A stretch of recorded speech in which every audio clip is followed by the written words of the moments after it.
ସମସ୍ତଙ୍କୁ ମୋର ପ୍ରଭୁ ଯୀଶୁଖ୍ରୀଷ୍ଟଙ୍କ ନାମରେ ପ୍ରେଜ୍ ଲର୍ଡ ଜ୍ଞାପନ କରୁଅଛି। ବିଶେଷ କରି ପ୍ରାର୍ଥନା ଅନୁରୋଧ ଏହି କି ଜିତୁଲିମା ଆଜ୍ଞାଙ୍କର ଆକ୍ସିଡେଣ୍ଟ ହୋଇଅଛି, ତେଣୁକରି ତାଙ୍କ ନିମନ୍ତେ ପ୍ରାର୍ଥନା କରନ୍ତୁ। ତାଙ୍କେ ଯେମିତି ସମ୍ପୂର୍ଣ୍ଣ ସୁସ୍ଥତା ଲାଭ କରିବେ, ସମ୍ପୂର୍ଣ୍ଣ ସୁସ୍ଥତା ପ୍ରାପ୍ତ ହୋଇ ଯେ ପ୍ରକାର ପ୍ରଭୁଙ୍କର ଗୌରବ ପ୍ରଶଂସା ମହିମା କରିପାରିବେ, ଏଥିପାଇଁ ବିଶେଷ କରି ପ୍ରାର୍ଥନା କରନ୍ତୁ।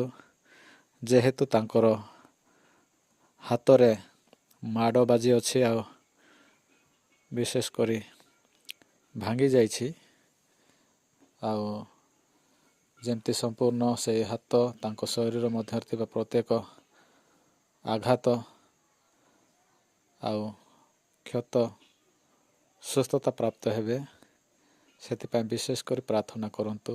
ଆଉ ଯେମିତି ସମ୍ପୂର୍ଣ୍ଣ ସୁସ୍ଥତା ପ୍ରାପ୍ତ ହୋଇ ପ୍ରଭୁଙ୍କର ଗୌରବ ପ୍ରଶଂସା ମହିମା କରିପାରିବେ, ଆଉ ପ୍ରଭୁ ଅଧିକରୁ ଅଧିକ ଆମ ଓଡ଼ିଶାରେ ବ୍ୟବହାର କରିବେ।